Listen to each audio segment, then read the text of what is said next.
चलिए तो अब बात कर लेते हैं ऐसे स्टॉक्स की जहां पर है खबरों के चलते देखने को मिलता है जहां पर एक्शन क्या होना चाहिए, आपका रिएक्शन ये बताएंगे शरद जी।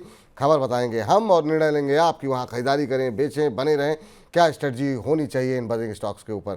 तो सबसे पहले लेकर के आते हैं सोना BLW। इसको हालांकि हम अपने कार्यक्रम में डिस्कस कर चुके हैं, लेकिन आज खबर जो है उसके माध्यम से भी डिस्कस कर लेते हैं। हब व्हील मोटर्स के लिए जो इन्होंने PLI की अर्जी डाली थी उसको मंजूरी मिल गई है और इसका फ़ायदा कंपनी को मिलेगा। इसके अलावा कंपनी के बोर्ड ने QIP के जरिए 2400 करोड़ रुपए जुटाने की मंजूरी भी दे दी है। और आपको बता दें कि QIP के लिए जो फ्लोर प्राइस तय किया गया है वो करीब 699.01 रुपये प्रति शेयर तय किया गया है।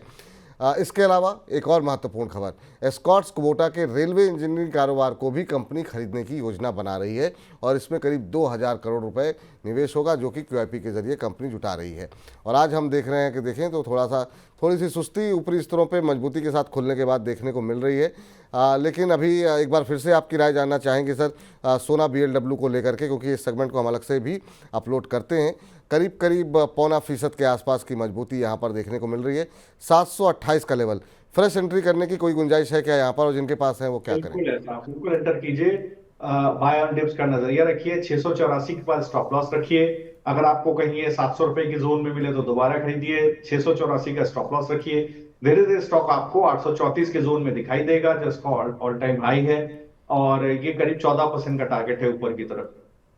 चलिए तो यहाँ पर भी खरीदारी की सलाह यहाँ पर दी जा रही है। 684 का स्टॉप लॉस लगाने की भी सलाह है। लक्ष्य जो है जो शरद जी ने बताया उसका ध्यान आप लोग अवश्य रखिए।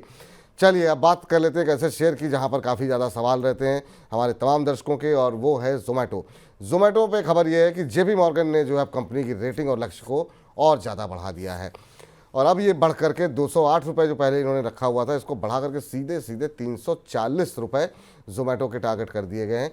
हाल ही में आपको कुछ दिन पहले ही आपको बता दें कि CLSA ने शेयर पर लक्ष्य जो है 353 रुपये किया था, तो अब जो है 340 353 हो गए। तो दो ऐसे हैं जो कि वो 350 के आसपास 340 353 तक के लक्ष्य निकल के आ रहे हैं। ब्लिंकिट के मजबूत प्रदर्शन करने के चलते ये लक्ष्य बढ़ाया गया और आगे भी ब्लिंकिट के और ज़्यादा बेहतर करने की उम्मीद है। UBS ने भी कंपनी पर लक्ष्य को बढ़ा करके अब 320 रुपये कर दिया था कुछ दिन पहले ही। तो जो तमाम दिग्गज अंतर्राष्ट्रीय ब्रोकरेज हाउसेज हैं उनकी तरफ से काफ़ी अच्छा पॉजिटिव रुख जोमेटो को लेकर के निकल के आ रहा है और सभी लोग ब्लिंकिट को लेकर के काफ़ी ज़्यादा पॉजिटिव दिखाई दे रहे हैं। अब जोमेटो का शेयर कहाँ तक जाएगा, जिन लोगों के पास है कब तक होल्ड करना चाहिए? 5% ऊपर 255 का लेवल, लेकिन क्या फ्रेश बाइंग भी कर सकते हैं जो लोग 340 353 तक के लक्ष्य देख रहे हैं, या फिर आपको लगता है कि थोड़ा वेट करना चाहिए? 241 का स्टॉप लॉस रखिए। देखिए यहाँ पर ऑलरेडी 10% ऊपर का 280 और 300 रुपए के टारगेट्स हैं, 10% और 16% के टारगेट है। ये ट्रेंड बिल्कुल कंटिन्यू करेगा, यहाँ पर कोई रुकावट नहीं आनी चाहिए। 248 के पास आप एक स्टॉप लॉस रखिए, बाय ऑन डिप्स का नजरिया रखिए। जी, तो फ्रेश एंट्री भी कर सकते हैं ना सर? बिल्कुल कीजिए सर। ठीक है, जो स्टॉप लॉस टारगेट बताए गए उनका ध्यान रखें। फ्रेश एंट्री भी अगर आप जोमेटो में करना चाहें तो कर सकते हैं यहाँ पर। चलिए अगली कंपनी जरा स्क्रीन पर लेकर के आते हैं और देखते हैं यहाँ पर क्या कुछ खबरें हैं। और अगली कंपनी है KEC इंटरनेशनल। KEC इंटरनेशनल को हाल फिलहाल में एक ऑर्डर भी मिला था और फिलहाल टेक्निकल चार्ट्स पर जो है शेयर के अंदर ब्रेकआउट देखने को मिल रहा है। शेयर अपने 150 और 200 दिन के सिंपल मूविंग एवरेज जो होता है SMA उसके ऊपर कामकाज कर रहा है। हाल में कंपनी को 1079 करोड़ रुपए का ऑर्डर मिला था और ये ऑर्डर केवल कारोबार के लिए मिला था। इस शेयर के अंदर 5 महीने में 8%, 1 महीने में 18% से ज़्यादा का रिटर्न ऑलरेडी आ चुका है। शेयर अपने 52 वीक हाई पर ट्रेड करता हुआ दिखाई दे रहा है। आज इंट्राडे में इसने अपना नया उच्चतम स्तर बनाया है। सर KEC इंटरनेशनल शानदार मूव, 5% से ज़्यादा की तेज़ी आज देखने को मिल रही है, 5.25%। 980.40 का भाव इस समय बना हुआ है और अब से थोड़ी देर पहले इसने जो नया हाई बनाया है वो 1280 का है, जो कि इसका नया उच्चतम स्तर है, नया 52 हफ्तों का उच्चतम स्तर है। क्या करना चाहिए सर? थोड़ा वेट नीचे आने का वेट करें या करंट लेवल पे भी बाय कर सकते हैं? बिल्कुल, देखिए साहब, पहले तो डिस्क्लोजर देना चाहूंगा। क्लाइंट्स को मैंने 913 890 के भाव पे रिकमेंड किया था 1040 के टारगेट के लिए, 14% का टारगेट है। बेहतरीन ईपीसी प्लेयर है ग्लोबल इंफ्रास्ट्रक्चर में। ऑलरेडी आप देखेंगे तो करीब ऑर्डर रोबस्ट ऑर्डर इनटेक था करीब 7600 करोड़ का Q1 में ही। 70% की वाई वाई ग्रोथ देखने को मिली है। अगर आप देखेंगे तो L1 पोजीशंस पे जो ऑर्डर्स और इनके पास जो बेसिकली बिड्स हैं 9500 करोड़ की, तो वही है प्रिडोमिनेटली टी&डी सेगमेंट में है, जो कि जल्दी इनको मिलने वाली थी। इन्होंने कॉन कॉल में पहले ही बोला था, अब देखिए वो सारे ऑर्डर आते हुए दिख रहे हैं। टोटल ऑर्डर बुक करीब 32,000 करोड़ के आसपास की है। जो L1 ऑर्डर बुक देखे तो 42,000 करोड़ के आसपास की है। रेवेन्यू करीब 4500 करोड़ का इस क्वार्टर में रहा है। 6% की वाई वाई ग्रोथ देखने को मिली है despite of man power shortages and supply chain pressures. तो बिल्कुल मुझे लगता है आने वाले समय में भी ऑर्डर प्रोस्पेक्ट इनका जो है वो करीब 1.5 लाख करोड़ के आसपास का है। स्टॉक में तेजी रहेगी। 140 के टारगेट के लिए बिल्कुल बने रहे सर।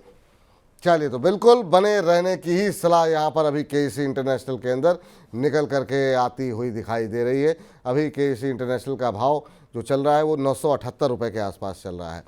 चलिए, तो आगे बढ़ते हैं और अगली कंपनी लेकर के आइए, और ये कंपनी भी काफ़ी ज़्यादा चर्चा में रहती है, सुज़लॉन एनर्जी। सुज़लॉन एनर्जी, जिस पर भी बहुत सारे सवाल आते हैं, आज भी बहुत सारे सवाल आए हैं सुज़लॉन को लेकर के। कंपनी ने अपना कॉर्पोरेट ऑफिस जो है वो 440 करोड़ रुपए में बेच दिया है। आपको बता दें FY24 के मुनाफे की 70% वैल्यू के बराबर जो है वो ऑफिस की वैल्यू निकली है। तो एक अच्छी खासी रकम यहाँ पर जो है मिलती हुई दिखाई दी है। पिछले एक साल में शेयर 24 रुपये के आसपास से चलते हुए अब करीब 3 गुने के ऊपर के भाव पर ट्रेड कर रहा है। और कोविड से अब तक देखें तो 5014% का रिटर्न सुज़लॉन एनर्जी के अंदर ऑलरेडी आ चुका है। जो कंपनी की पहली तिमाही के मुनाफा रहा है उसमें काफ़ी अच्छा प्रदर्शन रहा, और इसी वजह से शेयर के अंदर एक अच्छा खासा मोमेंटम बनता हुआ दिखाई दिया है। 100 करोड़ से बढ़कर के कंपनी का मुनाफा 300 करोड़ होता हुआ दिखाई दिया था। काफ़ी सारे ब्रोकरेज हाउसेस भी जो है आज हाल फिलहाल में काफ़ी पॉजिटिव हुए हैं, और कंपनी के शेयर में जब एक समय हमने देखा था कि बढ़त देखने को मिल रही थी ठीक ठाक, लेकिन अब थोड़ा सा सुस्त पड़ता हुआ दिखाई दिया, लेकिन फिर से 3.25% से ज़्यादा की मजबूती देखने को मिल रही है सुज़लॉन के अंदर।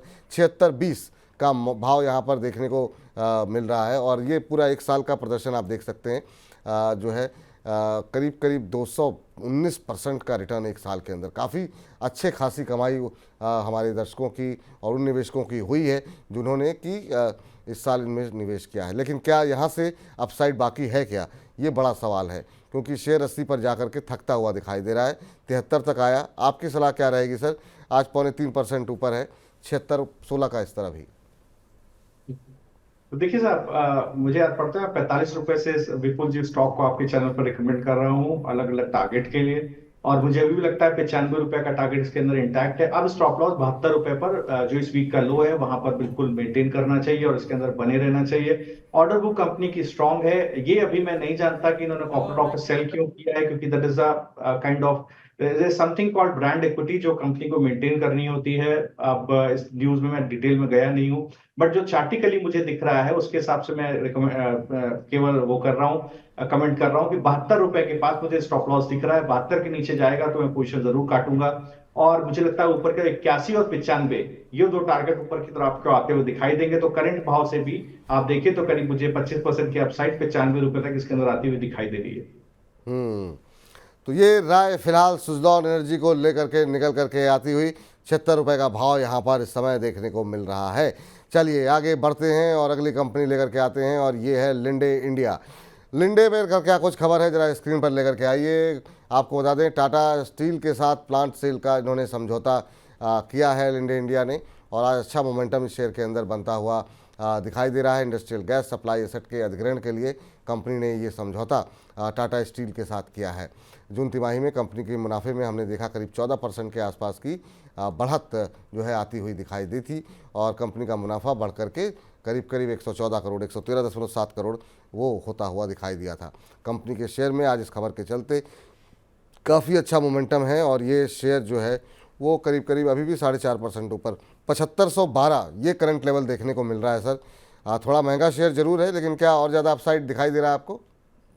जी, तो देखिए जो ट्रेडिंग रेंज है वो 7,000 के लेकर 7,700 10% की ट्रेडिंग रेंज इसके अंदर बनती है। सप्लाई जोन 7,700 के आसपास है।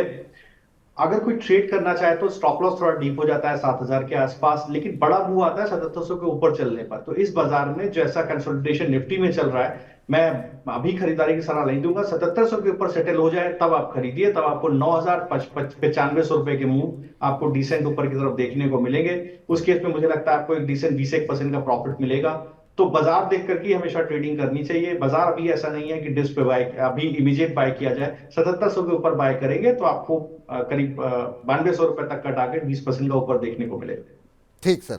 और इस बीच एक खबर पे और चर्चा कर लेते हैं जो कि राइट्स को लेकर के है, और हालांकि इसके ग्राफिक्स हमने नहीं तैयार किए हैं, लेकिन ये खबर आई हुई है और इस पर जो है थोड़ी सी चर्चा कर लेते हैं। राइट्स पे सर आज हम देख रहे हैं मोमेंटम अच्छा बनता हुआ दिखाई दे रहा है, और कंपनी ने एनबीसीसी के साथ जो है वो करार किया है एक, और जो है कंसल्टेंसी फीस कंसल्टेंसी के लिए आपको बता दें कि कंपनी ने ये करार किया है। आप कैसे देख रहे हैं राइट्स को? और एयरकॉन पे बात हुई थी हमारी, ओवरऑल रेलवे पे क्या सलाह है आपकी, और आपके पसंदीदा रेलवे शेयर कौन से हैं? अभी क्या करना चाहिए राइट्स को? जी, तो देखिए 647 से 682 का जो भाव है, ये वो ऐसा भाव है कि जहां पर मुझे लगता है कि सर थोड़ा सा कंसोलिडेशन हो सकता है स्टॉक के अंदर। तो ये जोन जब तक नहीं टूटे तब तक आप थोड़ा सा सावधान इसके अंदर रहिए। आप 682 के ऊपर जाए तभी आप इसमें पोजीशन बनाइए, अभी पोजीशन मत बनाइए, थोड़ा सा इसको अवॉइड कीजिए। रेलवे के अंदर देखें तो मुझे कहीं तीन एक स्टॉक थोड़ा सा ठीक ठाक लगते हैं जहां मैं बाय ऑन डिप्स का भी देता हूं। पहला तो आरबीएनएल है। आरबीएनएल मैंने देखे कई बार परफॉर्मेंस डिस्कस किया है। बहुत अच्छा परफॉर्मेंस है कंपनी का और स्टॉक कंसोलिडेट भी कर रहा है। तो यहाँ पर बिल्कुल ध्यान लगाना चाहिए। मुझे लगता है आरबीएनएल धीरे धीरे आपको ऊपर की तरफ 755 के भाव तक जाता हुआ दिखेगा। 30% का अपसाइड है यहाँ से। एक अच्छा पोजीशन, एक अच्छा बेस कहीं ना कहीं इसके अंदर आपको 520 के आसपास एक बेस बना हुआ है। इसके बाद आप देखें तो बीईएल के अंदर, जैसे देखिए मैंने पहले भी डिस्कस किया, मैं यहाँ भी बुलिश हूँ। मुझे लगता है 281 से 285 के बीच पे बेहतरीन बेस बना हुआ है। तीसरा अगर आप देखते हैं तो Titagarh, despite of the result जो लास्ट क्वार्टर के आए थोड़े से खराब रिजल्ट्स आए, वैगन सेगमेंट की सेल्स थोड़ी सी अच्छी नहीं आई, डिस्पाइट ऑफ द फैक्ट कि स्टॉक ने अच्छे से कंसोलिडेट किया 1350 से 1400 के जोन में। तो यहाँ पर मुझे लगता है एक बार बुलिशनेस रह सकती है। ये हो सकता है धीरे धीरे करके 1700 की तरफ तीतागढ़ भी जाता हुआ दिखाई दे। तो ये तीन स्टॉक है। बाकी डिफेंस में मुझे एचएएल और मुझे लगता है और एक आपका जो है अगर आप देखें तो मझगांव डॉक के अंदर मुझे लगता है एक अच्छा जो है अट्रैक्शन बना हुआ है। तो इन दोनों स्टॉक की तरफ भी ध्यान दिया जा सकता है। चलिए, तो मतलब चुन चुन के सेगमेंट से पहले पजिंग स्टॉक्स के अंदर ही बहुत सारी झड़ी लगा दी। RBNL, Titagarh, BEL, HAL, Mazagon dock, ये सही पर लोग काफ़ी फंसे हुए हैं। अच्छा, एक बात है सर, बजिंग स्टॉक से बाहर निकले उससे पहले बहुत सारे लोग, कल एक दो लोगों की टिप्पणी, तीन चार लोगों की टिप्पणी रही कि आपके यहाँ एक गेस्ट आते हैं, वो कहते हैं इसको बेच दो, एक कहते हैं खरीद लो। आपको जो है दोनों गेस्ट को, तीनों गेस्ट को एक साथ बिठा करके फिर सवाल पूछना चाहिए। तो कभी कभी बड़ी दुविधा वाली स्थिति भी हो जाती है कि क्या किया जाए और कैसे लोगों को संतुष्ट किया जाए। तो आप अपने हिसाब से किसी एक एनालिस्ट को फाइनल कर लीजिए, उसको फॉलो कीजिए। आपसे कौन कह रहा है कि हर व्यक्ति की बात मानिए? आपको लग रहा है डिफेंस में बने रहना चाहिए तो शरद जी की बात मान लीजिए। जो व्यक्ति डिफेंस से मना कर रहे हैं और आपको लगता है हमको निकलना है तो आप उनको मान लीजिए। आपको रहना है तो शरद जी की बात मान लीजिए। अपने हिसाब से एक निर्णय करके एक व्यक्ति को आप फॉलो करेंगे तो आपको ज़्यादा मुनाफा रहेगा। लेकिन सर बहुत सारे ऐसे ट्रेंडिंग वाले हमने शेयर बातचीत की, सुज़लॉन पे बात हो गई, हमने देखा कि जोमेटो पे बात हो गई, रेलवे पे बात हो गई। एक अगर छोटी सी टिप्पणी पेटीएम पर हो जाए तो ऐसे इस तरह के शेयर जो ट्रेंड में चलते हैं उन पे हमारा ये थंब बन जाएगा। तो देखिए सर, अगर आप पेटीएम को देखें तो पहले भी इस पर डिस्कशन मैं कर चुका हूँ, बेहतरीन बने रही है। शायद मुझे लास्ट टाइम भी मैंने पेटीएम रिकमेंड किया था, मुझे याद जी। पड़ता है। करीब ऊपर का टारगेट मैंने 720 और 786 ये दो टारगेट दिए थे, बुलिश टारगेट्स हैं, बिल्कुल बने रहिए। मुझे लगता है बिल्कुल अभी भी जो भाव है इसके अंदर, इसमें डिसेंट मूव ऊपर की तरफ आ सकता है। तो आप मान के चलिए 720 को अगर मैं जोड़ता हूं तो करीब 15% का अपसाइड यहाँ बनता है, 15% का 11% का अपसाइड यहाँ बनता है। और करंट भाव से भी अगर मैं देखूं तो मुझे लगता है 730 का ऊपर की तरफ करीब 786 का भाव भी इसके अंदर आ सकता है। शायद मैंने किसी शो में जिक्र भी किया था इसका, तो वो भी एक बहुत डिसेंट अपसाइड है। मुझे लगता है सर एक ये यहाँ पर करीब 25% का अपसाइड बनता है। तो जोमेटो और पेटीएम ये दो ऐसे स्टॉक है। जोमेटो में डिस्क्लोजर देना चाहता हूं, मैंने टाइम एंड अगेन 360 का टारगेट दिया, 240 के भाव से लगातार मैं रिकमेंड कर रहा हूं। तो पेटीएम को भी 720 और 786 टारगेट के लिए बिल्कुल बने रहिए सर, एकदम घबराने वाली बात नहीं है। बाय एंड डिप्स का नजरिया रखिए, 550 के आसपास का एक स्टॉप लॉस रखिए, कोई भी डिप मिले बिल्कुल खरीदिए। कोई भी डिप मिले तो बिल्कुल खरीदिए। पेटीएम पर भी राय हो गई है यहाँ पर। इस सेगमेंट से बाहर निकले उससे पहले आयुष्मान जी की टिप्पणी आई है, जैसे शरद ऋतु के आने से जीवन में बहार आ जाती है, वैसे ही शरद सर के आने से कार्यक्रम में बहार आ जाती है। शरद सर का विश्लेषण बहुत उत्तम होता है। विपुल सर, आप और आपकी टीम को शिक्षक दिवस की हार्दिक शुभकामनाएं। तो ये आयुष्मान जी, बहुत बहुत धन्यवाद, बहुत बहुत शुक्रिया आपका इतनी अच्छी टिप्पणी करने के लिए। और आप सभी दर्शकों का बहुत तहे दिल से शुक्रिया, जो आप लोग इतना ध्यान देते हैं, इतने ध्यान से सुनते हैं, इतने अच्छे अच्छे शब्द विशेषण इस्तेमाल करते हैं। और इससे हमारे जो एक्सपर्ट हैं और हम दोनों लोगों को बहुत ऊर्जा मिलती है। ऐसे ही आप लोग प्रोत्साहन देते रहिए। और इसी के साथ बजेंगे स्टॉक्स को यहीं पर समाप्त करते हैं।